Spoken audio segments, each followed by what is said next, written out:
Hello, hello. Welcome back to our afternoon session. We're really glad you guys have come back and hope you guys had a nice lunch or got a nice break in, got some nice coffee. As we talked about earlier, we're really looking at over 70 years of art that's been created digitally or with computers, software, etc. We're really thinking about new media art, all these different conceptual art we talked a little bit about with protocol art. The morning was really amazing too, with taste and time and trust. And so this afternoon we're going to go into some other areas. One thing we're going to go in this next panel is the art of self, promotion and privacy in a networked world. We're really happy to have Aleksandra from Trilitech, Tezos here, the Tezos ecosystem, as well as Grida, who's a digital art curator. You know both of these amazing women for their amazing talents, their amazing rigor. They're just really amazingly supportive in the space as well with different projects. But without further ado, let's get right into it. If you guys want to talk about maybe a project that you guys are up to as well now, as sort of part of your bio. But moreover, if you guys just want to delve right into the conversation of the art of self. Thank you. Thank you so much. 1, 2, 1, 2. Everyone can hear me okay. Yeah, first of all, it's never easy talking on complex subjects when you know the full room is of very smart and educated people about the subject you're talking about. So we're going to approach this from a standpoint of a conversation. I was fortunate enough to be working with Grida for quite some time. So the idea is I'll set the context and then we'll enter a dialogue. So for those of you that know, my background is I have a master's degree in art business from Sotheby's, and then I worked in the industry for about 10 years. And historically, when we approach the topic of, curating visibility, to me, an artist's trajectory was always the cultural and economic value. And I think something that we all noticed over the last sort of years is how much the algorithm plays a role in discoverability. It's sort of like that third tangent. So when we talk about AI, when we talk about systems, we're obviously going to talk about a very exciting project that Grida curated this week. But also, I'd like us to keep in mind the idea of algorithms as a new tool that has a certain element of control, and the sort of evolving role of the curator for not just selecting objects, but also considering how these objects are distributed, not always physically, but also through the systems. So maybe on that note, I'm going to give a little word to Grida to introduce the project that she's showing this week.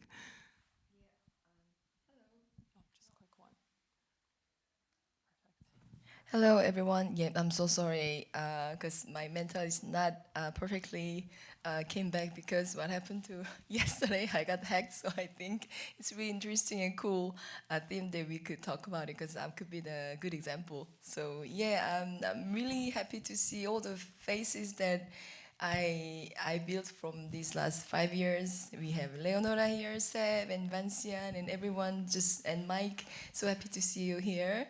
And yeah, just in case people who don't know me, my name is Grida, and then I curate digital art, and my slogan is always URL to IRL.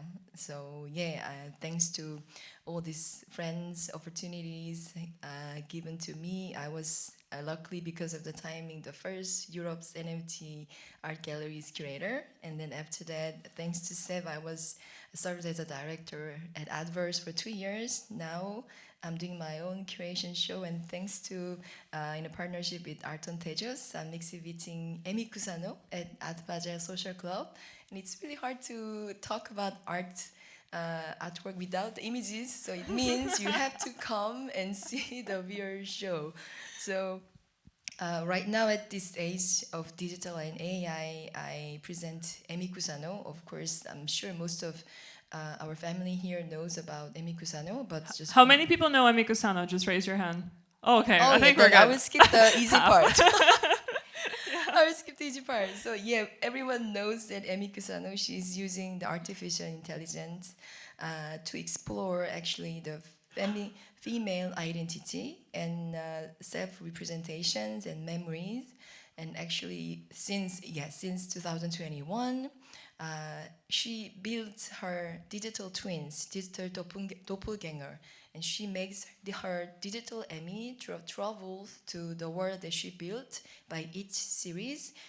the series that we are working on right now is Office Ladies, Rituals of Overflow. That's why I think thanks to Diane, we have a title with the flowers, because the previous title was Office Flowers. Actually, it's we are meaning in Japan, Shokubano Hana. So they've been called like Shokubano Hana, working flowers. So we also redirect this angle that our women here, we always have the first generation of women in the office. They graduate the same university as a man. They are very smart and intelligent, but first Asian society was not open to that. So the first woman generation, all these brilliant ladies, they had to start serving the tea for the the companions, and they had to be the model. They had to copy the papers. So the office culture was not that equal.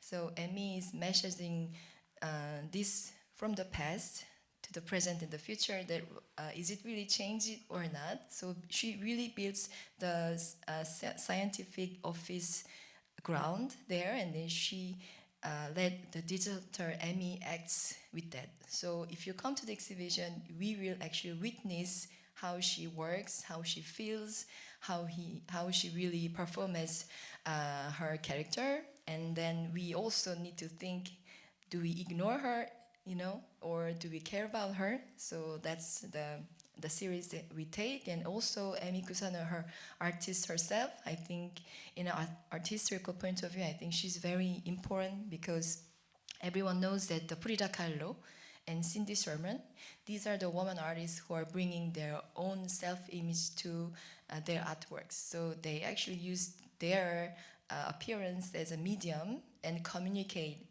As a painter, Frida Kahlo at the time, the painting was at that age, the medium, and then the Cindy Sherman was the modern art photography. Right now, Emmy is connecting this heritage, bringing the woman artists into the identity, explaining their identity. So I think historically, she's very important, and she has the important position. So yeah. And I think this sort of ties to the conversation we're having about visibility, and especially like in the age of AI, because AI became, and I'm guilty as charged. For those of you that know me on Twitter, my profile picture is an AI image of myself, which I exhibited 2 years ago at Peri Photo. Yeah, like I'm also doing that. It's almost like an element of a mask, or like a self-protection. Like, what do you think, sort of like because Cindy Sherman, she obviously used photography, and Frida Kahlo used drawing. So this is like that next phase. And what differences do you think you see like the medium has, or possibilities it opens when you continue that legacy of self-representation as a woman through another lens?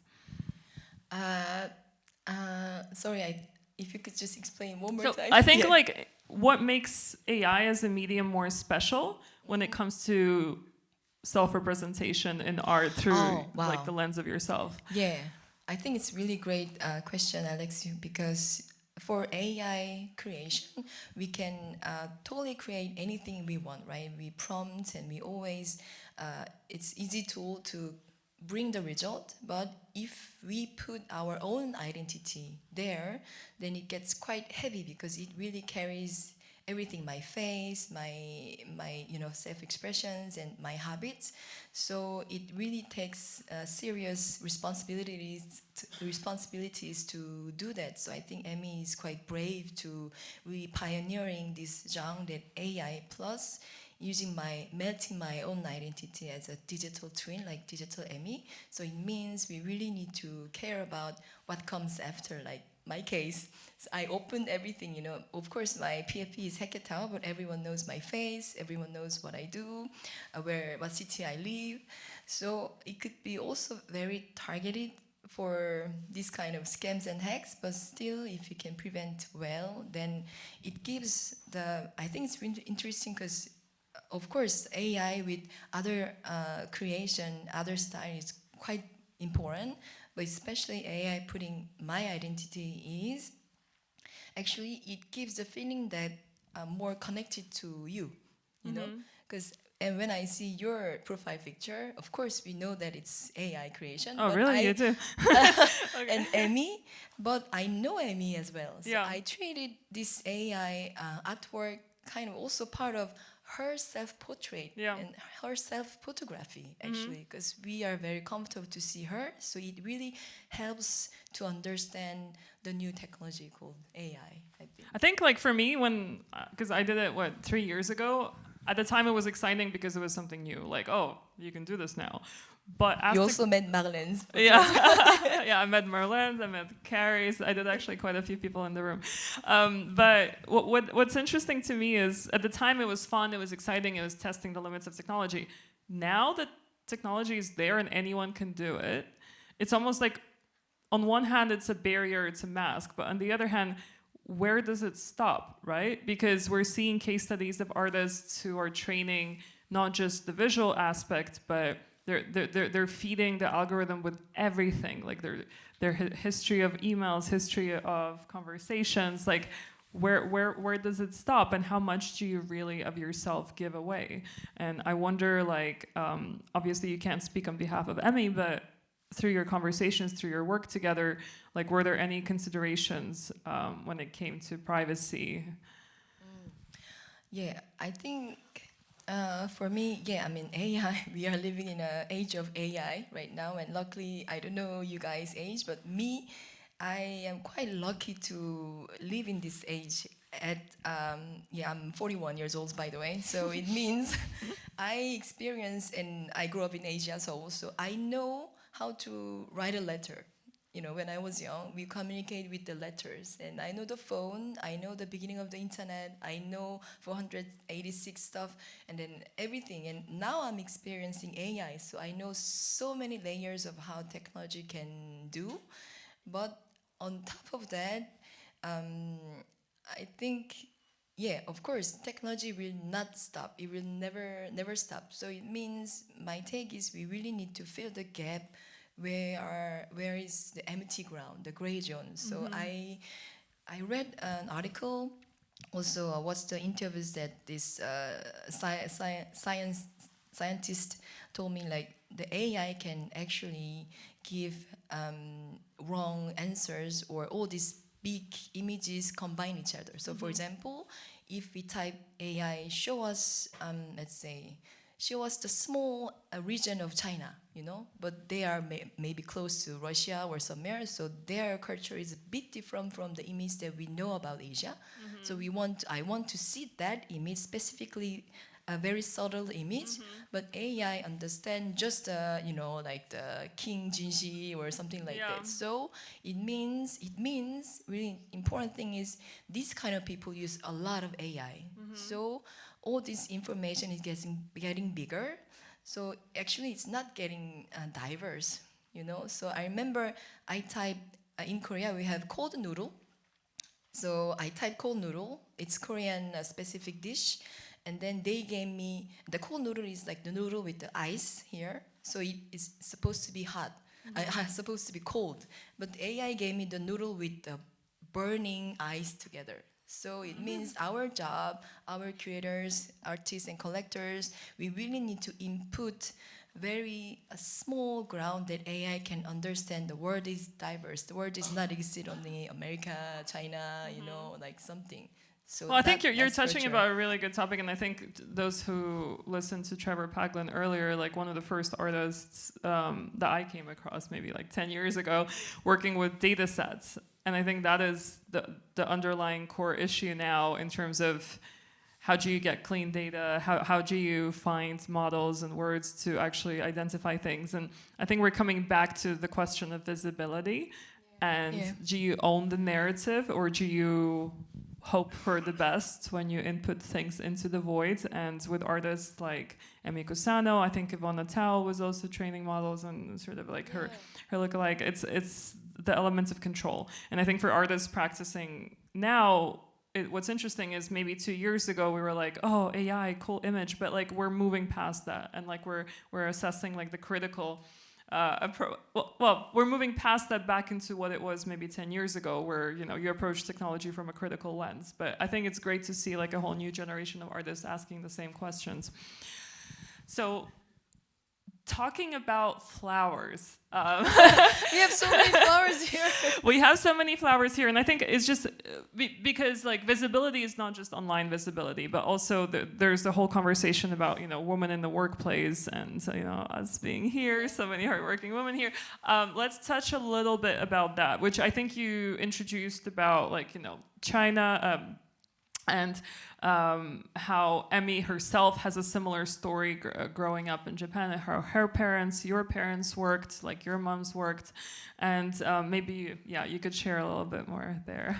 Yeah, I think so. This exhibition with Emmy, it gives the message that how the woman status is right now, and then how it's changed. Of course.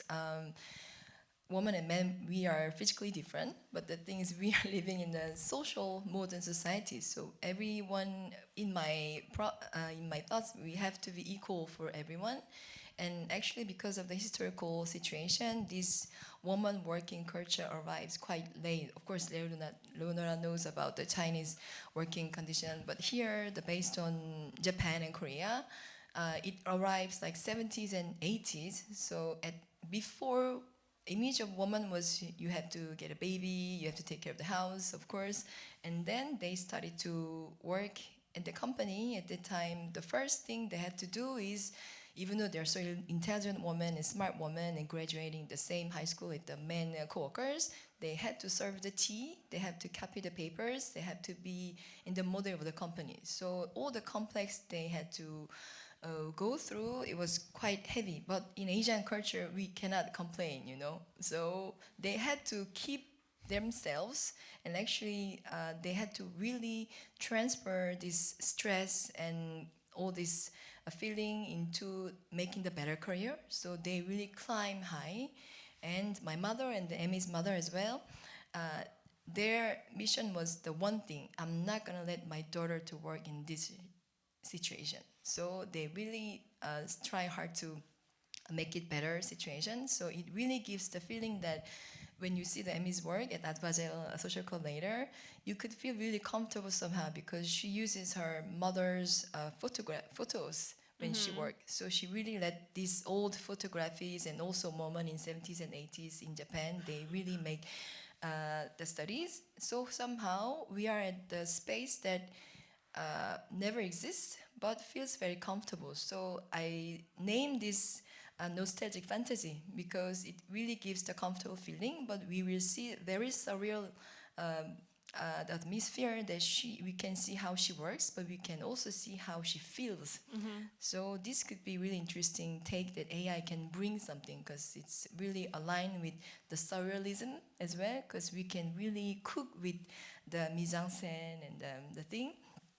And Korea as well, but we are really lucky to be in an open society like this, woman equal. But I have a daughter, but still there are things to do better for my daughter. Yeah. So of course there is things that never change, but we keep working, making good examples. So yeah, and I think a few years ago we had so many conference called Woman in Web3, Woman in Crypto, Where did they all go? Yeah. So the thing is, in my personal thoughts, I am not a big fan of putting woman in front of the title. It means it feels like we are putting in the zoo ourselves, because we need to be protected, look at us. No, I mean, we do our thing and doing with women together, Yeah. So from NFC and Adverse, thanks to Seb, I really wanted to support women artists and Asian artists together. Yeah. No, I really speak to that. I had the same 3 years ago. For those that know, I launched Code Chronicles, and it was a show. And recently there was a second edition in New York, and it's the lineup is all women, but you never mention it. Some people cool. are like, oh, that looks suspicious. But unless you see it, you don't know it. And I agree. I think there's this sort of tension, because at the beginning it's easier when you have a support group, but then as you move forward, you want to have that level. And I think it's about consideration. But we're not going to fall into that topic, because it's a very big topic and it deserves another hour of conversation. we can do another conversation about that. I think we are on our around last final 5-10 minutes. So I just wanted 5 minutes. Okay. Just before, in case anyone will have questions, I need to throw mine out.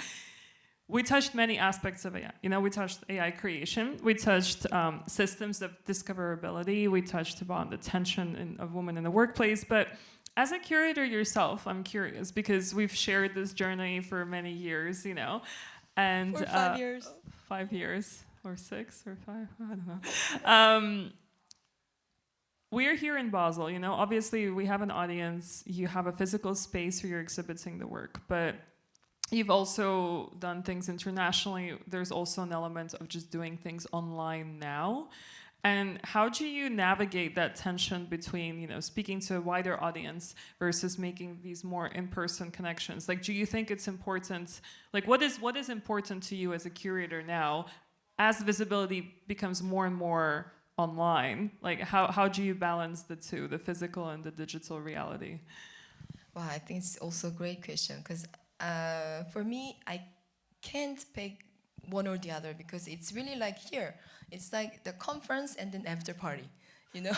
So Online is the after party. Conference, online is conference because it's really easy to speak to many people all at once. Because if you post a Twitter, if you email, then just by one clicking, you can reach out to so many online friends and network, and then like speaking like publicly. But it's not everything. We can't do only that. So after party means we really need to go see there and then meet people. Oh, hey Alex, or hey Vincent, hey, you know, Judy, Leonora. So it means it could open the first connection really easily from online. But what's finished is the real conversation, you know. So actually what I'm experiencing every time is like we know through Twitters and then digital ecosystem, so we don't know our face, you know. So I remember in Seoul there's a one conference, the Web3 conference, they actually printed their profile photo here. So, oh, that was you, you know. It's really brilliant because we really need to recognize. So I think it's really unique culture that we have only. So I think, yeah, I mean, the first opening is digital, but we still need very this tangible feeling that we can always feel the air between the people. I think right now it's becoming more like in a natural human way. What do we really feel? Of course, the internet culture, all the technology, it gets more comfortable. It's really comfortable, but what's missing is more to that. We miss more human touch, you know. So I think that's two things we have to do at the same time, I think. Yeah, it's also like it's an ongoing debate, and everyone says yes, we need in-person connection, but then also I see a massive shift in terms of these online internet personalities, in terms of like AI agents or influencers on social media that are not even real, and there are like whole cults around them and like these whole societies, and I'm at this constant place where I'm not sure if we're moving further away, where, you know, one reality is like, yeah, the art world continues having in-person contact, but then there's this other digital world that just goes on its own tangent with its own heroes. Or are we moving closer together? And maybe that's a question that all of us can think about after the panel, because there's a lot to unpack there as well. Yeah, just before we finish, I know so many people, almost everyone, we were here since the beginning, you know, 2021. We went through bulls and bears and everything, but still we are here. So, you know, every time I do the show and every time I think about what's happening now, I always go back to the art history and always go back to the pure meaning of the words. You know, words are important, and there are words that always developing through the history and then the time zone, and art is actually like that. So for me, as everyone knows, art is the two words combining, like ars from Latin. It means, you know, the tech and craft, you know, hand making. And techne from Greece, it's also, you know, the root word for technique and technology. So imagine art is made by these two words. So actually we are living in a area that digital and age, defining also maybe giving the pure meaning of art itself and overlapping the more layers of this meaning. So we have wider view of what is arts in these days right now by what we are doing here, you know. So yeah, I'm really thankful to have this great community and friends and family. And That's you, very Alex. beautiful. I think before we go, I also would love to maybe share where can people find your show. Yeah, so it's right near the Basel SPB station, actually. So if your friends are coming today or tomorrow, please come stop by Basel Social Club. And I tweeted on my Twitter, so please follow by Grida Twitter. Now I'm real me, I'm not scammer, so yeah, I'm safe, I'm back. So Yeah, Grida was hacked the other day, so the conversation today was very topical. Location, because it's such a big place. It's Yeah. like first floor, you mentioned? Yes, so everyone knows how to come to Basel Social Club, right? So Yeah. it means 1B4, it's like 1B4, 1B4, and 1B4. Office party. Actually, office party zone. Actually, on the way to come, you can see the Haft Gallery, you know, Michael. So 1B4. And it's 1B4. office party zone. So I will wait for you there from 4 p.m. to 3 a.m. I don't know. The fair finishes like 3 a.m. But yeah, please telegram me by Grida. It's we are me. So I will welcome you there. I will see you there. Thank you for. Thank you, everyone. today. Thank you. Thank you. Amazing. Thank you so much. We're actually going to just quickly switch out. So we're going to switch out right now. We're not going to take a break. So we have, thank you so much, Grida. Thank you so much, Aleksandra. I just want you guys all to check out their Twitters, their Instagrams. They're doing really amazing, amazing work. It's also amazing to see after 5 years these sort of relationships develop as well. And so many of you are here today based on those relationships too.